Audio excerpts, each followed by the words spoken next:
Movie review of Postcards from a Marriage, streaming on Nwosu TV, starring Nwosu, John Ekenam, Emerald Nwani, and a few others. Runtime 1 hour, 56 minutes. Yes.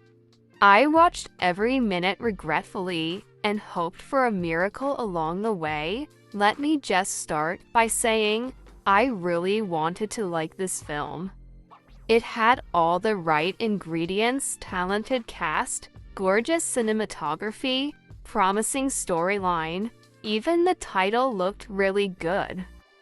But somehow, it still managed to fumble the bag.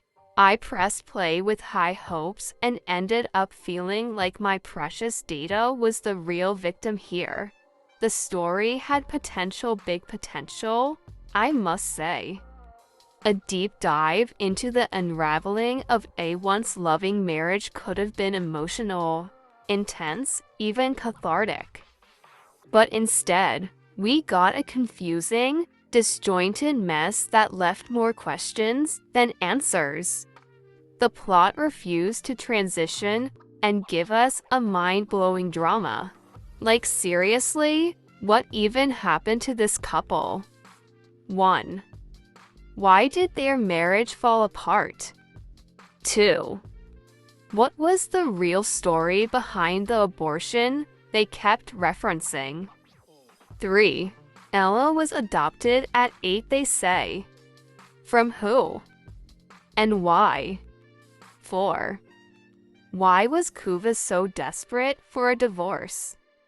What exactly was the core issue?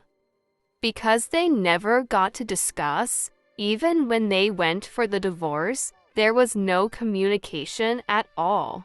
It felt like emotional charades with no context. Kuva kept throwing poetic jabs about not being seen and wanting to be seen and heard, while Matthew acted like he was protecting her from public shame. Protecting her from what, though? The emotional depth was all surface level, no substance. He once mentioned he was protecting her and taking the shots instead. Why? And don't even get me started on the editing. One scene they're divorcing with family lawyers lurking like confused extras. The next minute they're walking off together and taking a ride home together, and then, boom, the hospital. Did I miss a whole movie? Kuva is in a wheelchair while Ella is hobbling on crutches. No let-up, no explanation, just vibes. Was it an accident? A dream? A metaphor? Your guess is as good as mine. The movie threw in flashbacks like darts on a board, no rhyme or reason, just chaotic time jumps that made the timeline feel like a jigsaw puzzle missing half the pieces. Oh, and can we talk about the nurse? Sis was wearing heels. To work. In a hospital? I mean, why? Was she heading to a fashion show right after surgery? If there's one thing that truly annoyed me, it was the wild inconsistency. One moment they're legally split, and the next, Kuva is down on one knee proposing. Help me understand, but sincerely I must commend Nwosu and John Ekenam. Their act was superb. But the plot and script? Disjointed, a visually beautiful but emotionally hollow experience. Watch at your own risk, especially if your data plan is precious. The mistake I made was watching this movie before you posted this review. I wouldn't have even started. I stopped watching 20 minutes into the movie cause it wasn't making sense. I expected something more from Ego. Hashtag my opinion hash. To movies, I will never forgive myself for wasting data or landline and the beads. Since then I must wait for your review before proceeding to watch any movie. A beg data cost to waste and to watch rubbish.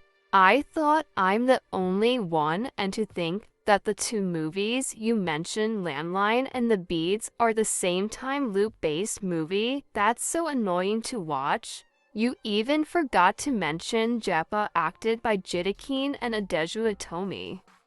Very annoying movie too.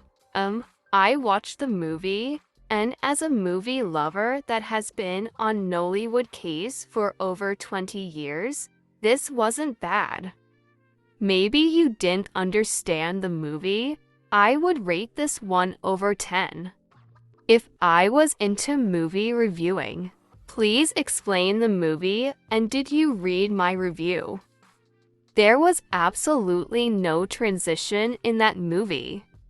I doubt it's the same movie we're talking about.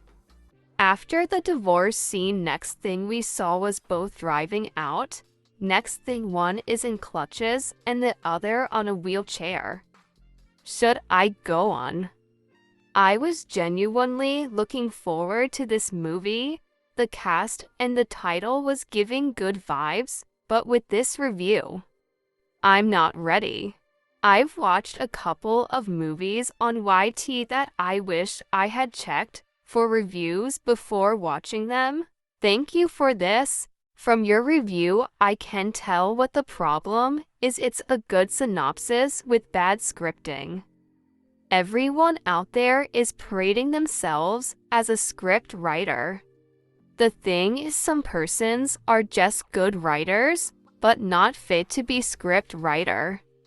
Script writing is not just a skill, it's a gift. It's the ability to have your own world in your mind. It's the ability to watch the movie in your head even before scripting. My very first script was Dying Soul wrote and produced it as an amateur's, but it's a million times better than some movies and script I see today. I thought I was the only person that was watching and angry for my mental health, data, and everything about the movie.